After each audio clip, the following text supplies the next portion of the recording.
Hello guys, welcome back to our channel. This is Juben and Lynn Hello sa guys. Amore Page 5. Ngayon po tayo ay mamimili.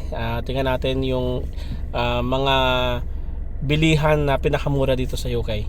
No? Tingnan natin kung paano yung kung ano yung meron sila doon at kung anong maibili natin sa maliit na halaga lamang. Kaya mamaya tingnan nyo. Hindi ko lang kung pwede kaming mag-video sa loob, pero kung pwede masabuti, kung wala edi papakita namin sa inyo yung mga nabili namin mamaya. At kung magkano lahat yon, kung paano tayo nakatipid. Exciting! Right, nandito tayo guys at ang pangalan nito ay Verklempt. Yeah. So hindi ko alam kung ilang branch meron to, pero tingnan natin sa loob. Really? Oo. Ito mga kababayan, no? Mga libre ito mga to. So pwede kang bumili ng limang uri niyan. Limang uri din ito mga to. Sa halaga magkano mo rito? So yung 5 portions, pwede magbabayad ka ng 1 pound for 5 portions. Ang 1 pound, limang portion ito. Iba't ibang uri ng iba't ibang uri.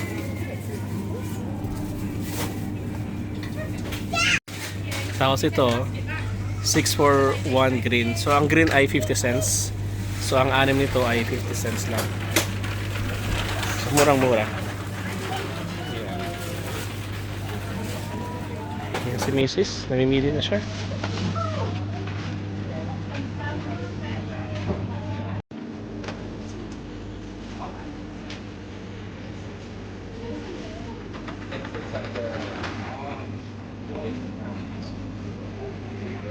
Ano meron dyan pag-ibig? Yung mga So, yung pag-order the items.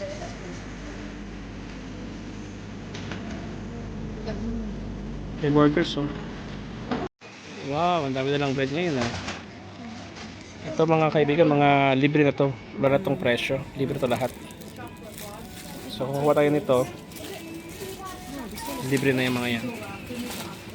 Ito mga to. Ito, libre na rin po ito mga to. Libre na rin yan lahat yan.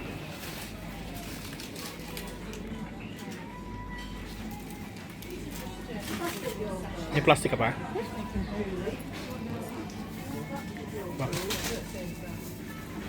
Walang tong? Wala.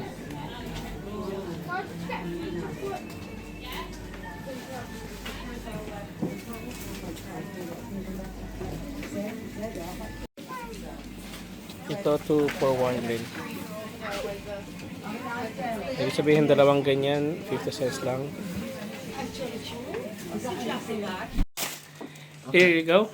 Hello guys, my name is Jeremiah Valencia, and here we have 4 pork patties. I do not know how that could happen, but I mostly eat beef patties, but pork patties I have never heard of. So this is a truly unique product. So you should definitely buy it, and you should buy it for like $7 million. Right guys, balik tayo ngayon.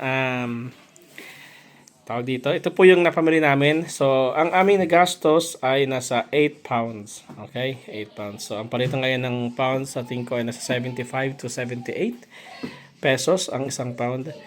So, marami na siya. So, mayroon kaming mga baguette. Ito yung mga tinapay. Sweet na tinapay. Hindi ko nabubuksan. Meron kaming mga brioche.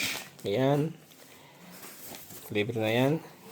Meron kaming tinapay na ganyan, tapos naan bread ng mga Indian, tapos ito burger. Ay, ito maganda, no? Ito 5 pound. So ito ay KFC.